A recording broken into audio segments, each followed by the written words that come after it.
Hello students, last lecture में हमने आपको बताया था कि इलेक्ट्रिक चार्ज क्या होता है और हमने ये समझा था कि इलेक्ट्रिक चार्ज किसी मटेरियल की प्रॉपर्टी होती है। और अब हमें बात करनी है इस प्रॉपर्टीज के बारे में, जो कि प्रॉपर्टीज के सहारे ही हम चार्ज को अच्छे तरीके से समझ सकते हैं। तो स्टार्ट करते हैं आज के लेक्चर को।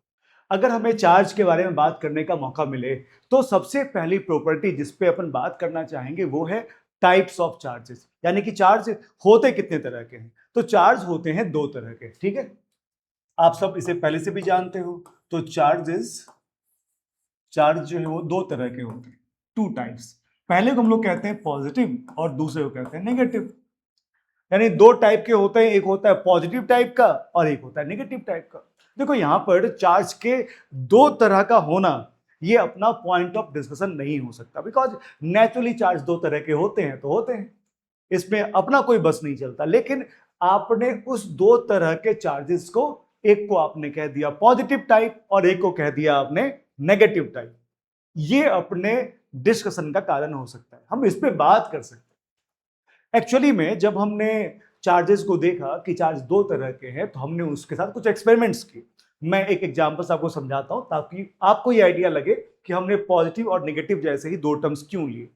तो जब आपने मान लो कि कोई चार्ज लिया, मैं इसे ए बोल देता हूं, और दूसरा चार्ज ले लिया बी, और ए और बी दोनों जो है वो लाइक चार्जेस हैं, दोनों लाइक चार्जेस हैं, ठीक है।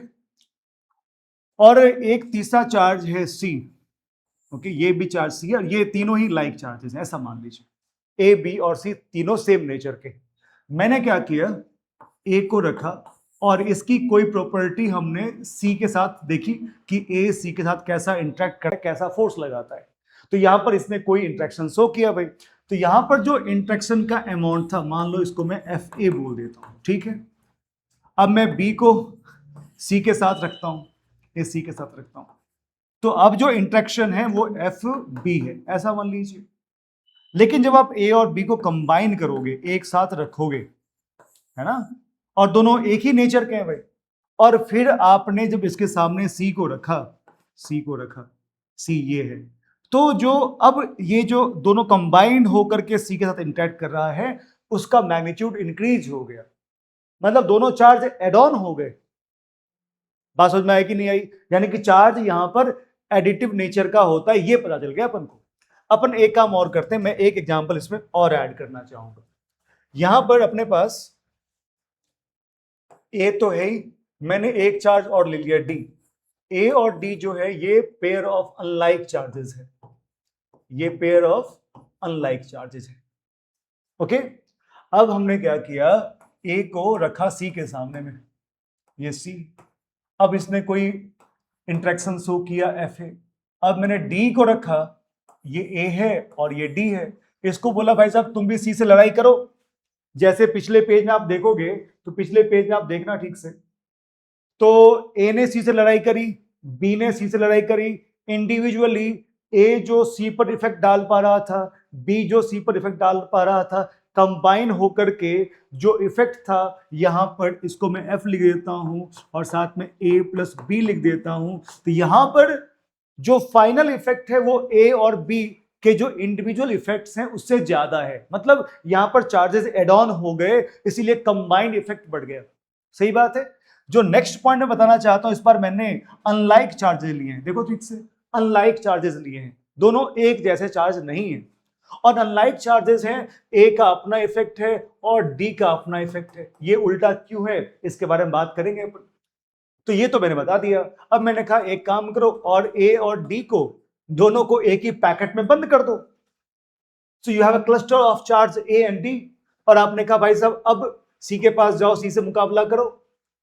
तो अब जब सी से मुकाबला किया तो यहां पर हो सकता है कि इंट्रैक्शन मिले, हो सकता है इंट्रैक्शन इस तरह का मिले, हो सकता है इंट्रैक्शन इस तरह का मिले, हो सकता है इंट्रैक्शन जीरो हो जाए, मिले ही ना। मतलब इंट्रैक्शन का जो अमाउंट है वो इंडिविजुअल इंट्रैक्शन से अलग मिला, कम मिला। यानी कि जब आप अनलाइक चार्जेस को पास लाकर के क्लस्टर बनाते हो तो उसका इफेक्ट पहले वाले इफेक्ट से कम हो जाता है, यानी कि इंडिविजुअल इफेक्ट से कम हो जाता है। और ऐसा इसीलिए हो रहा है क्योंकि चार्ज ने आपस में मिलकर एक दूसरे के प्रॉपर्टी को किल कर दिया।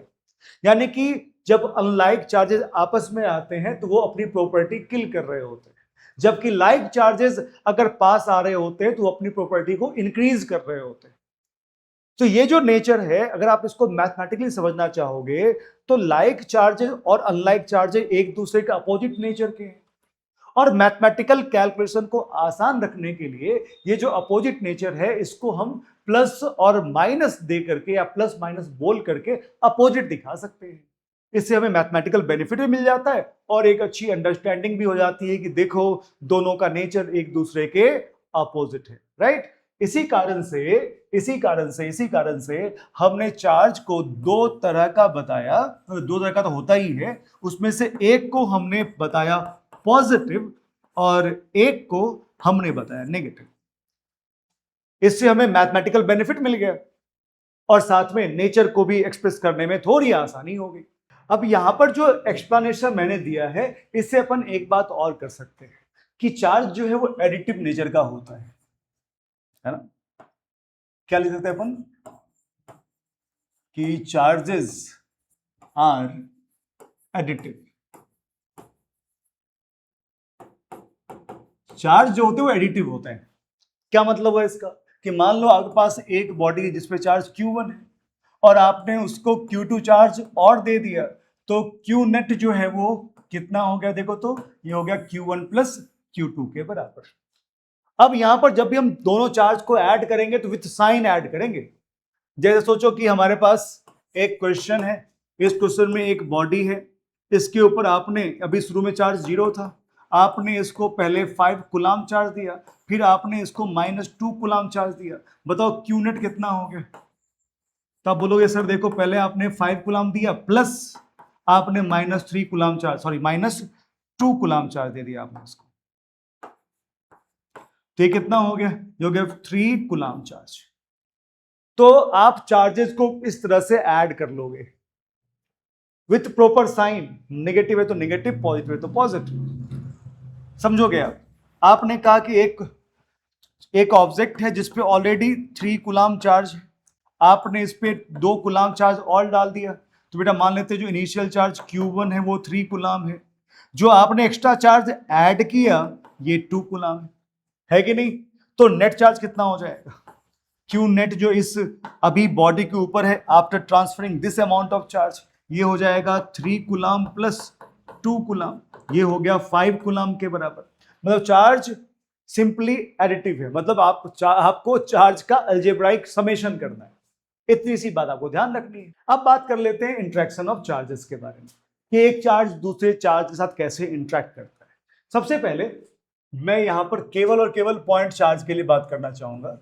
तो अगर मैं किसी पॉइंट चार्ज के लिए बात कर रहा हूं, समझोगे, अगर मैं किसी पॉइंट चार्ज के लिए बात कर रहा हूं तो ऐसे केस में अगर हमारे पास 2 लाइक चार्जेस हैं, लाइक चार्ज मतलब एक जैसे चार्जेस, एक ही टाइप के चार्जेस, या तो दोनों पॉजिटिव हो जाए या दोनों नेगेटिव हो जाए। तो अगर हमारे पास लाइक चार्जेस है, अगर हमारे पास लाइक चार्जेस है तो ऐसे में उनके बीच में एक फोर्स लगता है, उसे कहते हैं फोर्स ऑफ रिपल्सन।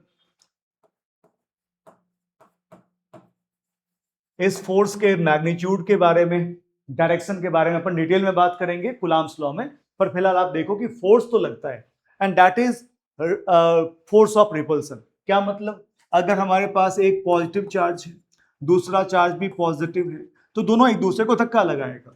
ये बोलेगा भाई तुम दूर जाओ, ये इसको बोलेगा तुम दूर जाओ, यानी कि दोनों एक दूसरे से दूर जाना चाहता है।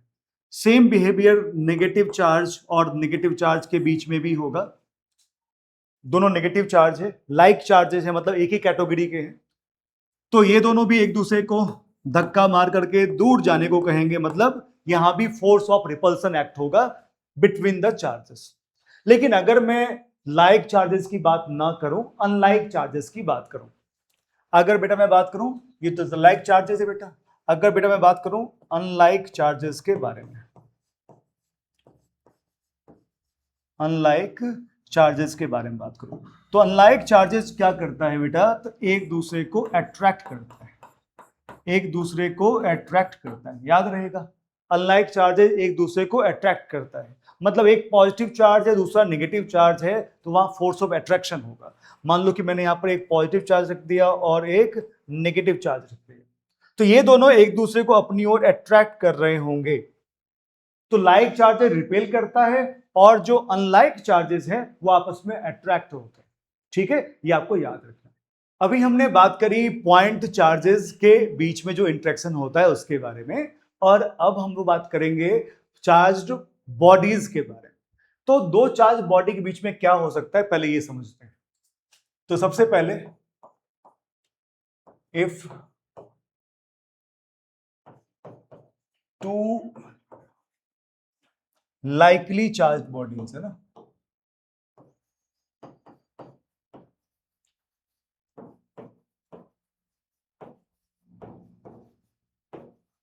अगर दो एक जैसे चार्ज कैरियर बॉडीज हो जाएं तो क्या उसके बीच में रिपल्सन ही होगा?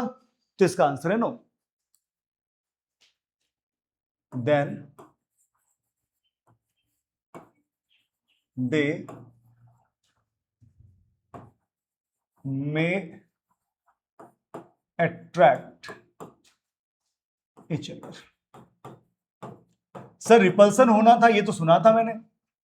रिपल्सन तो होगा, मैं मानता हूं रिपल्सन होगा, लेकिन हर बार रिपल्सन होगा इसकी कोई गारंटी नहीं। हो सकता है कि वहां पर अट्रैक्शन भी हो जाए। तो दो चार्ज बॉडी है, दोनों पर एक जैसी चार्ज है, लाइकली चार्ज बॉडीज है, दोनों पे एक ही तरह का चार्ज रख दिया, जिसके बारे में हम जानते हैं कि like charges repel each other. लेकिन यहां पर पॉइंट चार्ज नहीं है, चार्ज बॉडी है। और अगर चार्ज बॉडी हो जाए तो हो सकता है कि वहां पर रिपल्सन के बदले में अट्रैक्शन भी देखने को मिले। समझते एग्जांपल से, मान लो आपके पास एक ऐसा कंडक्टर बॉडी है, बड़े साइज का है और चार्ज इस पे रिलेटिवली कम है, मतलब इसका रेडियस बड़ा है और चार्ज छोटा है, इसको मैं Q1 बोल देता हूं। और एक छोटा सा टाइनी सा एक चार्ज बॉडी है, इसका साइज बहुत छोटा है, रेडियस R, और इसका जो चार्ज Q2 है ये काफी बड़ा है। मतलब अगर मैं बोलूं तो रेडियस R काफी बड़ा है स्मॉल r से, और चार्ज जो है वो काफी छोटा है कि नहीं? देखो ठीक से। तो ऐसे में होगा क्या कि मान लो ये भी पॉजिटिव चार्ज है और ये भी पॉजिटिव चार्ज है, भाई ये भी पॉजिटिव चार्ज कैरी करता है, लेकिन ये पॉजिटिव चार्ज और पॉजिटिव चार्ज के बीच में अभी भी रिपल्सन ही होगा। तो भाई साहब जो पॉजिटिव चार्ज है वो इधर आ जाएंगे भाग करके। सही बात है। देखो कंडक्टर के ऊपर, कोई मेटल कंडक्टर के ऊपर चार्ज आसानी से फ्लो कर सकता है, तो भाई साहब ये चार्ज यहां पे था, इसके पॉजिटिव को देखने के बाद इसका पॉजिटिव दूर चला गया, बिकॉज चार्ज के बीच में रिपल्सन होता है। तो ऐसे में चार्ज जितना पॉसिबल हो उतना दूर रहना चाहेगा। और इतना ही नहीं, जो इसके अंदर फ्री इलेक्ट्रॉन्स होंगे, यानी कंडक्टर के अंदर जो फ्री इलेक्ट्रॉन्स होंगे, वो फ्री इलेक्ट्रॉन्स इस पॉजिटिव चार्ज से अट्रैक्शन फील करेंगे, वो इस तरह दौड़ के आएंगे तो यहां पर इस साइड नेगेटिव चार्ज आना बढ़ना शुरू होगा, और जितना नेगेटिव यहां आएगा उतना पॉजिटिव इधर एक्स्ट्रा आना शुरू हो जाएगा, समझो। तो ये ज्यादा पॉजिटिव हो गया, ये थोड़ा कम नेगेटिव है। लेकिन एक बात है कि पॉजिटिव और नेगेटिव के बीच का जो सेपरेशन है इसको मैं R1 कह दूं, और पॉजिटिव के बीच का सेपरेशन है इसको मैं R2 कह दूं, तो R1 जो है यहां पर लेस है R2 के, कि यहां पर एक पॉजिटिव और एक नेगेटिव, तो यहां पर होगा फोर्स ऑफ अट्रैक्शन। समझो यहां बेटा क्या हो जाएगा, फोर्स ऑफ अट्रैक्शन, यहां पर होगा फोर्स ऑफ अट्रैक्शन, और इस पॉजिटिव और पॉजिटिव के बीच में होगा फोर्स ऑफ रिपल्सन, ये हो जाएगा फोर्स ऑफ अट्रैक्शन। क्योंकि ये काफी नजदीक है तो इसीलिए यहां पर फोर्स ऑफ अट्रैक्शन का जो मैग्नीट्यूड है वो बड़ा होगा as compare to force of repulsion. और अगर फोर्स ऑफ अट्रैक्शन का मैग्नीट्यूड बड़ा हो गया, मतलब खींचने वाला फोर्स बड़ा हो गया दूर फेंकने वाले या दूर भेजने वाले फोर्स से, तो ओवरऑल जो फोर्स का नेचर होगा वो अट्रैक्शन का हो जाएगा। इसीलिए मैं बोलूंगा जो नेट फोर्स है ये कैसा है भाई, तो ये अट्रैक्टिव ही होगा। नेक्स्ट सबसे इंपॉर्टेंट प्रॉपर्टी जो चार्ज के बारे में है वो है क्वांटाइजेशन ऑफ चार्ज, यानी कि चार्ज डिस्क्रीट है, कंटिन्यूअस नहीं है। जैसे नल से आपने पानी निकाला तो पानी लगातार गिर रहा है, पानी का 1 पीस 2 पीस 3 पीस नहीं हो सकता, लेकिन यहां पर चार्ज का फ्लो हमेशा डिस्क्रीट होता है और इसीलिए इसको गिनना पॉसिबल है। और क्योंकि गिनना पॉसिबल इसीलिए इसे कहते हैं क्वांटाइजेशन ऑफ चार्ज। कैसे गिनते हैं वो समझते हैं। इस टॉपिक को डिटेल में समझने के लिए सबसे पहले हमें समझना पड़ेगा कि चार्ज का क्वांटा क्या है। क्वांटा मतलब वो स्मॉलेस्ट चार्ज जो ट्रांसफर किया जा सके, जो स्मॉलेस्ट चार्ज जिसको आप ट्रांसफर कर सकते हो। जैसे मैंने कहा कि आपके पास एक चॉकलेट है, तो आप किसी को देना चाहते हो, आप कैसे दोगे? तो आप बोलोगे मैं पूरा पैकेट दे सकता हूं, कम से कम मैं पूरा पैकेट दे सकता हूं, कम से कम मैं पूरा बंडल ही दे सकता हूं। तो जो स्मॉलेस्ट पैकेट आप शेयर करना चाहते हो या बंडल शेयर करना चाहते हो, that will be the quanta.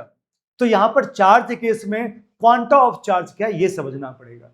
एक बार क्वांटा से पहले ये समझते हैं कि स्मॉलेस्ट चार्ज कौन कौन सा है। तो सबसे पहला टॉपिक यहां पर होगा स्मॉलेस्ट चार्ज। स्मॉलेस्ट चार्ज, मुझे पता है कि आप सबके दिमाग में चल रहा होगा कि सर स्मॉलेस्ट चार्ज या तो इलेक्ट्रॉन है या फिर प्रोटॉन है। आपकी बात बहुत हद तक सही है, लेकिन बहुत हद तक सही नहीं भी। क्या मतलब है? तो स्मॉलेस्ट चार्ज जो है, जो अब तक लोगों को समझ में आया है, वह इलेक्ट्रॉन नहीं है बेटा, वह है क्वार्क। अब ये कौन सी नई चीज है भाई? देखो एनसीईआरटी ने क्वार्क के बारे में 2 लाइन लिखा है, इसीलिए हमें क्वार्क के बारे में थोड़ी सी बात यहां पर कर लेनी चाहिए। वैसे ये बहुत जरूरी नहीं है, क्योंकि क्वार्क के बारे में डिटेल में हम कोई बात यहां भी नहीं कर पाएंगे, बिकॉज इसके बारे में बात करने से पहले हमें पार्टिकल फिजिक्स को समझना पड़ेगा, राइट? क्वार्क जो है वो सब एटॉमिक पार्टिकल है, ऐसा आप मान लो। चलो मैं आपको और आसान तरीके से समझाने की कोशिश करता हूं।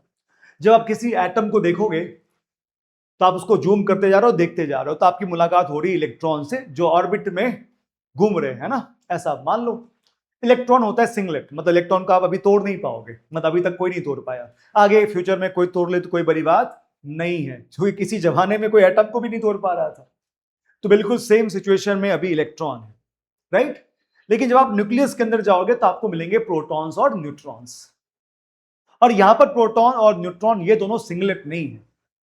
प्रोटॉन को जब आप ब्रेक करना चाहोगे या उसके अंदर झांक के आप देखोगे तो आपकी मुलाकात होगी क्वार्क से। किससे मुलाकात होगी बेटा? क्वार्क से। क्वार्क होते कितने तरह के हैं अगर आप ये पूछना चाहोगे तो क्वार्क के 6 पेयर्स अवेलेबल हैं। क्वार्क के 6 पेयर्स अवेलेबल हैं। क्या क्या नाम है उसका भाई? तो है quark, down quark, charm, strange, top and bottom. ये 6 पेयर ऑफ चार्जेस हैं, सॉरी 6 पेयर ऑफ क्वार्क्स हैं। ओके, अब 6 पेयर ऑफ क्वार्क्स हैं, उसके ऊपर जो चार्ज होता है वो अलग अलग तरह का होता है। तो कुछ क्वार्क, जो यहां पर 3 पेयर ऑफ क्वार्क हैं, मैंने 6 बताया ना, उसमें जो 3 पेयर ऑफ क्वार्क्स हैं उसके ऊपर plus minus 2/3 electronic charge available होता है। और जो मैंने बाकी 3 पेयर का नाम लिया उसके ऊपर plus minus 1/3 electronic charge available होता है। तो ये साफ साफ क्लियर है यहां से, इस डेटा से, कि इलेक्ट्रॉन से भी छोटा चार्ज पॉसिबल है, राइट? इसमें कोई दिक्कत नहीं है कि जो स्मॉलेस्ट चार्ज है वो क्वार्क है। अगर आप डिटेल में बात करो थोड़ा प्रोटॉन के बारे में, तो प्रोटॉन जो है ये 2 अप क्वार्क से मिलकर बनता है और 1 डॉन क्वार्क से मिलकर बनता है। 2 अप क्वार्क के ऊपर चार्ज कितना हो जाएगा? ये हो जाएगा 2 × 2/3 इलेक्ट्रॉनिक चार्ज और प्लस माइनस 1/3 इलेक्ट्रॉनिक चार्ज। ये आप देखोगे ना तो Q जो मिलेगा प्रोटॉन पे, ये कितना हो जाएगा? 4/3e minus 1/3e, that is 3/3। तो ये हो जाएगा 1 इलेक्ट्रॉनिक चार्ज के बराबर। तो चार्ज ऑन प्रोटॉन जो है वो 1 इलेक्ट्रॉनिक चार्ज के बराबर है। ये सब हम सब पहले से जानते हैं। अगर आप न्यूट्रॉन के बारे में बात करना चाहोगे तो ये हम सब जानते हैं कि न्यूट्रॉन जो है वो इलेक्ट्रिकली न्यूट्रल है। डजंट मीन कि इसके अंदर चार्ज नहीं है। जब भी मैं बोलता हूं कि न्यूट्रॉन इलेक्ट्रिकली न्यूट्रल है तो मैं ये कह रहा होता हूं कि न्यूट्रॉन के ऊपर नेट चार्ज 0 है। न्यूट्रॉन जो है वो भी क्वार्क से मिलकर बने होते हैं और न्यूट्रॉन जो है वो 2 डॉन क्वार्क से और 1 अप क्वार्क से मिलकर बना होता है। तो ऐसे में जो न्यूट्रॉन पे चार्ज आएगा वो 2 डॉन क्वार्क के कारण बेटा हो जाएगा 2 × माइनस 1/3 इलेक्ट्रॉनिक चार्ज और 1 अप क्वार्क का चार्ज हो जाएगा 2/3 इलेक्ट्रॉनिक चार्ज। तो ये हो गया minus 2/3 electronic charge plus 2/3 electronic charge, that is equals to 0। तो न्यूट्रॉन के अंदर चार्ज हैं, इंबेडेड हैं, लेकिन नेट चार्ज 0। तो अभी के लिए सबसे जो स्मॉलेस्ट चार्ज पॉसिबल है वो तो है बेटा क्वार्क वाला चार्ज, दैट इज +-1/3। फिर भी quark is not a quantum of charges, और ऐसा इसीलिए क्योंकि क्वार्क जो है वो इंडिपेंडेंटली स्टेबल नहीं है। आप किसी को क्वार्क दे नहीं सकते, माना कि क्वार्क होता तो है, एग्जिस्ट तो करता है, बट वो अकेला स्टेबल फॉर्म में नहीं मिलता। इसी कारण से क्वार्क सबसे छोटा चार्ज होते हुए भी आप इसे क्वांटा ऑफ चार्ज नहीं बता सकते। तो फिर क्वांटा ऑफ चार्ज कौन है भाई? तो अगर आप क्वांटा ऑफ चार्ज के बारे में बात करना चाहते हो तो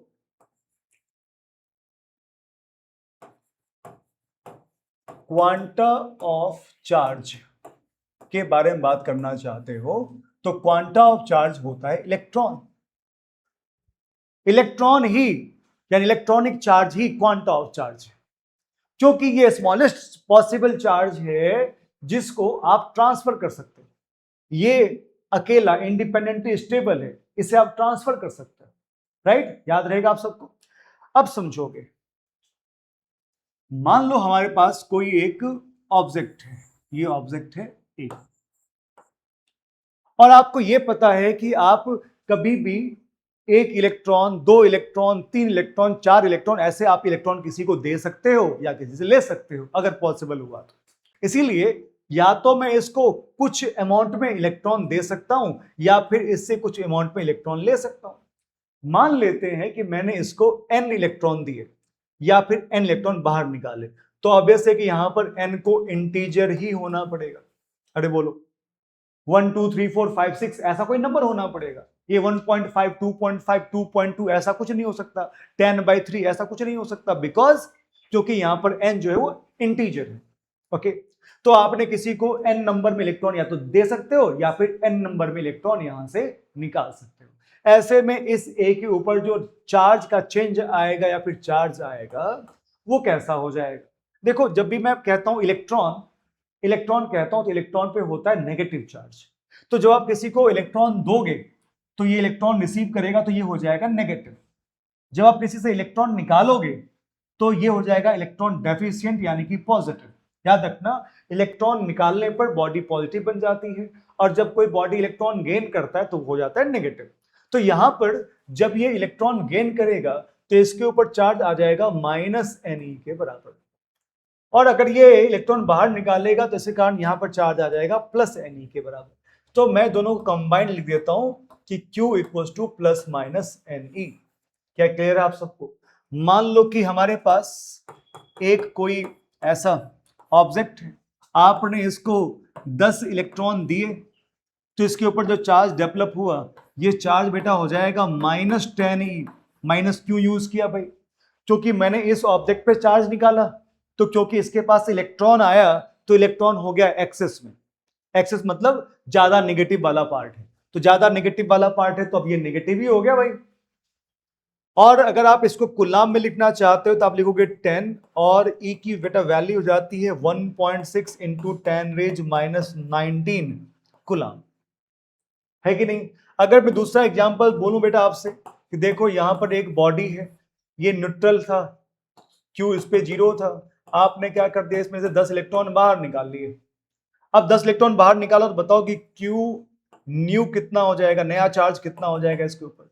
तो सॉल्यूशन बड़ा सिंपल है, आप लिखोगे Q न्यू कितना हो जाएगा भाई, तो आप लिखोगे +10E, तो +10 तो सही है, और बेटा ये कितना हो जाएगा, देखो ये हो जाएगा 1.6 × 10⁻⁻19 कुलाम।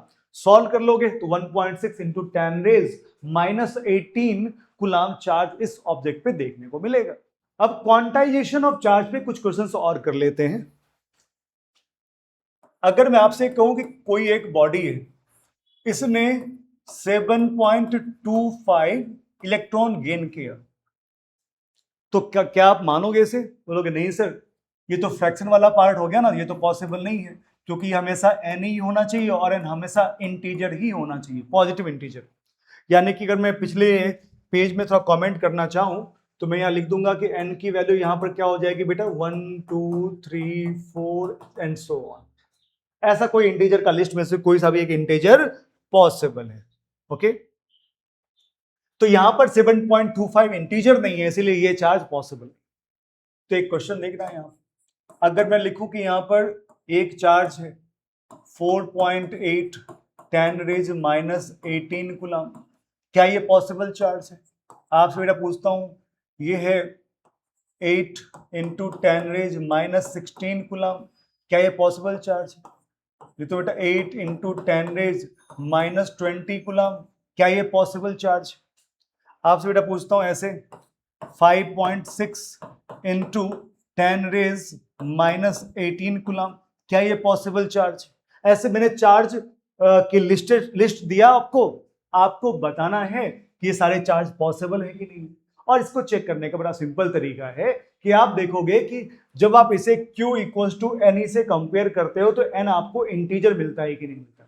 अगर n आपको इंटीजर मिल गया तो वो चार्ज पॉसिबल है, और अगर n आपको इंटीजर नहीं मिला तो वो चार्ज पॉसिबल नहीं है। तो इसके लिए हम क्या करेंगे, हम मान लो चेक करना चाहते हैं, तो मैं चेक कर रहा हूं फर्स्ट वाले को।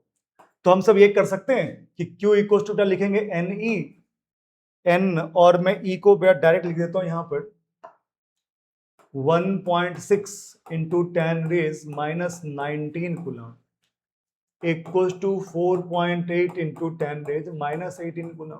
तो यहां पर n की वैल्यू हो गई 4.8 10 raise minus 18 upon 1.6 10 raise minus 19। तो बेटा ये कितना हो गया, देखो तो 3 इंटू 10 यानी कि 30 इलेक्ट्रॉन का ट्रांसफर किया है। तो 30 इलेक्ट्रॉन का ट्रांसफर बिल्कुल पॉसिबल है क्योंकि 30 यहां पर इंटीजर है। तो 30 यहां पर इंटीजर है तो चले, कोई दिक्कत नहीं है। यानी कि पहला तो बिल्कुल पॉसिबल है भाई, ये बिल्कुल पॉसिबल। क्या दूसरा पॉसिबल है? तो आप चेक कर सकते हो आराम से, आप ऐसे ही कैलकुलेट करोगे, आप लिखोगे n इक्वल्स टू, मैं डायरेक्ट लिख देता हूं अब तो 8 into 10 raise minus 16, 8 into 10 raise minus 16 upon 1.6 into 10 raise minus 19। आप चेक करोगे, बिना चेक किए डायरेक्ट मत करना, कई बार आपको ये फंसा सकता है अगर आपने डायरेक्ट करने की कोशिश करी तो।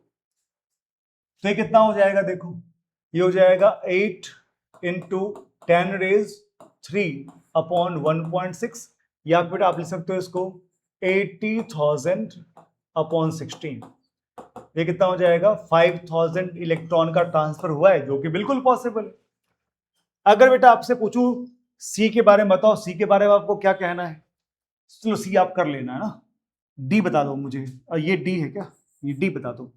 ए कर दिया, बी कर दिया, बी पॉसिबल है, सी ट्रस्ट कर लेना। डी के बारे में क्या ख्याल है, देख के बता सकते हो क्या? चेक करो। तो आपको लगेगा देख करके कि 16 से डिवाइड नहीं हो रहा 5.6, तो हो सकता है कि ये पॉसिबल ना हो। चेक करते हैं एक बार। तो मैं डी को यहां चेक कर रहा हूं, मैं बस यही बताना चाहता हूं कि जल्दीबाजी में आपसे कोई गलती ना हो जाए, आप गलती ना कर बैठो। तो मैंने क्या किया, n इक्वल टू लिख दिया 5.6 इंटू 10 रेज माइनस 18 और डिवाइड कर दिया 1.6 10 रेज माइनस 19 से, तो ये हो गया 56 अपॉन 1.6। अभी भी ये इससे डिवाइड होता नहीं दिख रहा डायरेक्ट, एक काम करो 560 अपॉन 16 करो,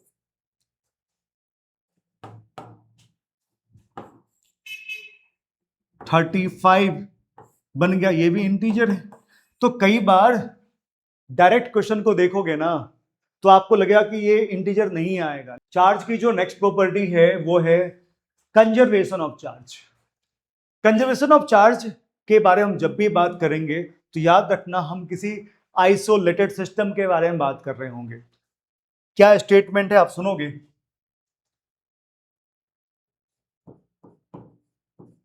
नेट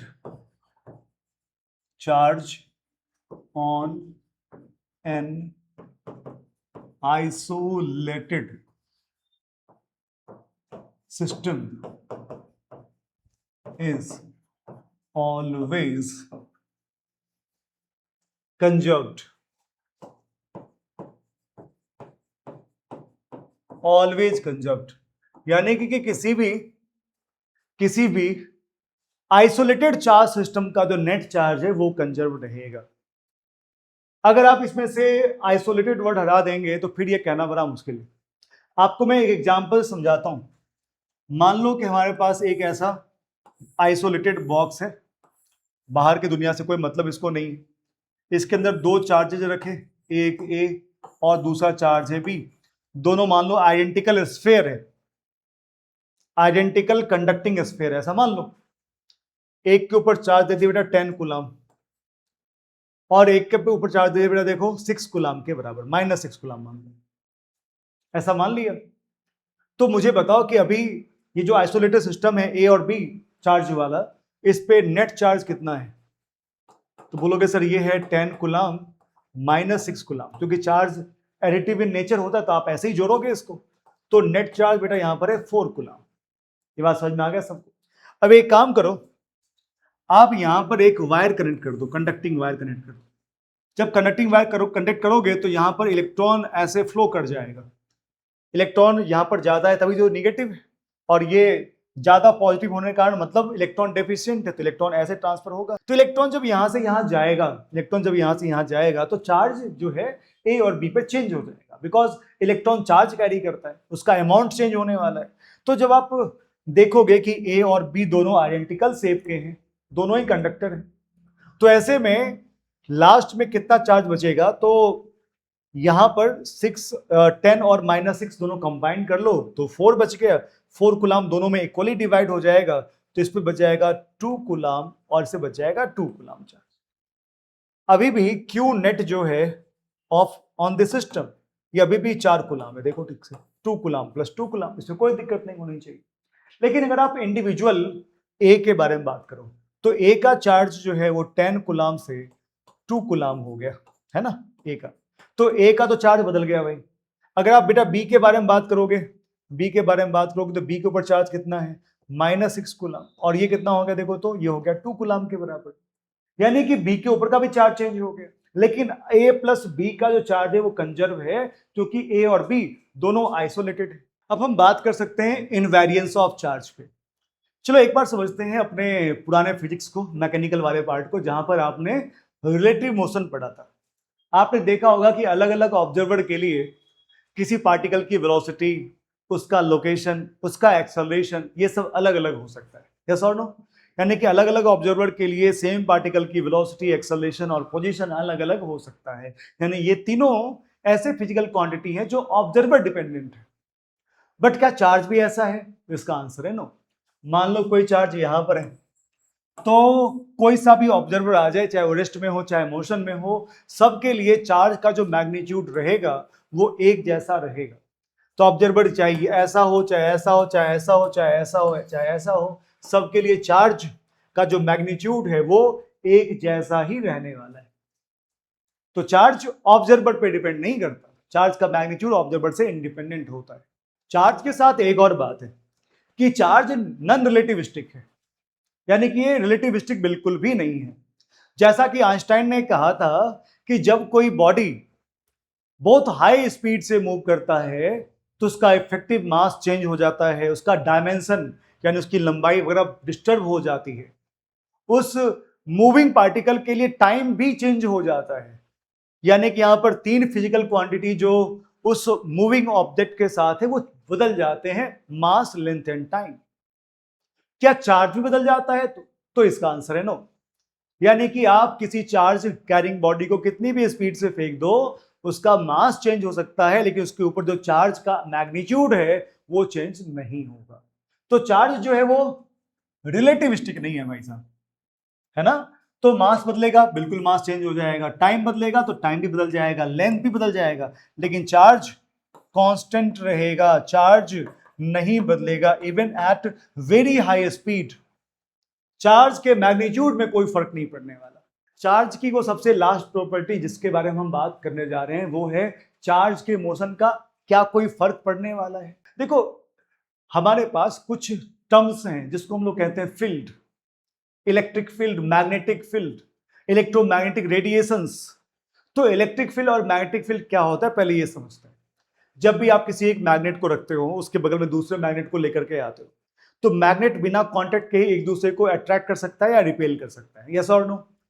तो भाई ऐसा बताओ कि इसके पास हाथ पैर तो है नहीं, है ना, या कोई फिजिकल कांटेक्ट तो हुआ नहीं, तो कैसे एक मैग्नेट ने दूसरे मैग्नेट पे फोर्स लगा दिया, ये बताओ। तो मैग्नेट अपने सराउंडिंग्स में एक फील्ड जनरेट करता है जिसे हम लोग कहते हैं मैग्नेटिक फील्ड। ओके, और ये मैग्नेटिक फील्ड में जब कोई दूसरा मैग्नेट या मैग्नेटिक सब्सटेंस आता है तो वो इस फील्ड के कारण एक फोर्स एक्सपीरियंस करता है। यानी कुल मिला के बात ये हो गई कि दो मैग्नेट आपस में जो फोर्स ऑफ इंटरेक्शन शो करते हैं वो पॉसिबल हो पाता है due to magnetic fields around the magnet. In the same way दो चार्ज आपस में एक दूसरे पर फोर्स लगा पाता है, इधर फोर्स ऑफ रिपल्सन और फोर्स ऑफ अट्रैक्शन। ये तभी पॉसिबल हो पाता है जब चार्ज अपने सराउंडिंग में एक फील्ड जनरेट करता है और इसे हम लोग बोलते हैं इलेक्ट्रिक फील्ड। तो चार्ज इलेक्ट्रिक फील्ड बनाता है और मैग्नेट मैग्नेटिक फील्ड बनाता है, ये आप पहले से जानते हो। यहां पर क्या सीखने को है वो समझते हैं हम सब। देखोगे जब चार्ज रेस्ट में होता है तो फिर ऐसे में वो इलेक्ट्रिक फील्ड जनरेट करता है, ये इलेक्ट्रिक फील्ड जनरेट करता है, इसमें कोई दिक्कत नहीं है।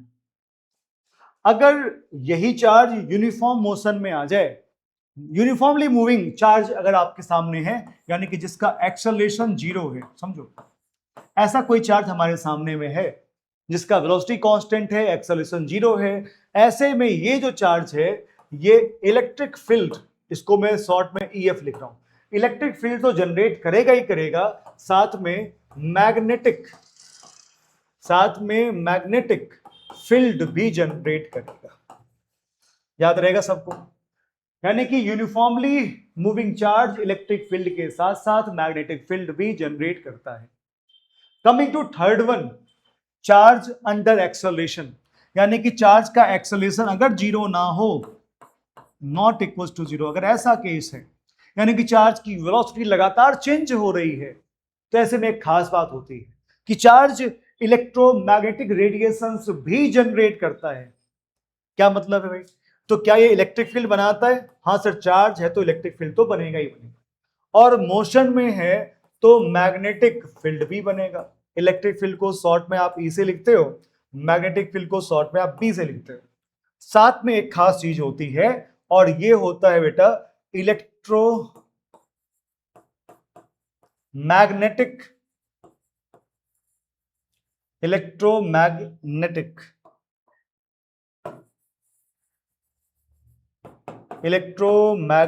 रेडिएशंस। यानी कि ये जो चार्ज है जो कि एक्सेलरेट हो रहा है, ये अपने सराउंडिंग में इलेक्ट्रिक फील्ड तो बनाता है, सराउंडिंग में मैग्नेटिक फील्ड भी बनाता है, साथ में ये एनर्जी को इलेक्ट्रोमैग्नेटिक रेडिएशंस के फॉर्म में रिलीज भी करता है। तो ये है मोशन के चार्ज का इफेक्ट। तो जब चार्ज मूव कर रहा होता है इसके मैग्नीट्यूड में तो कोई फर्क नहीं पड़ता, लेकिन साथ साथ ये तीन फिनोमेना हो रही होती है। याद रहेगा आप सबको? आज के लेक्चर में हमने आपको समझाया कि इलेक्ट्रिक चार्ज की प्रॉपर्टी क्या होती है, और मैंने अपने एंड से हर एक चीजों को डिटेल में समझाने की कोशिश भी करी। फिर भी कोई चीज आपको समझ में ना आया हो तो वो हमें लिख के जरूर बताएं, या फिर अगर आपको आपके दिमाग में कोई क्वेरी चल रही हो तो भी जरूर कमेंट करके आप हम तक पहुंचाइए, ओके, ताकि मैं अगले वीडियो में उसका जवाब आपको दे सकूं। साथ ही अगले क्लास में हम लोग बात करेंगे इलेक्ट्रोस्कोप के बारे में, यानी कि डिटेक्शन ऑफ चार्ज के बारे में और पोलराइजेशन के बारे में। तब तक के लिए take care and bye bye.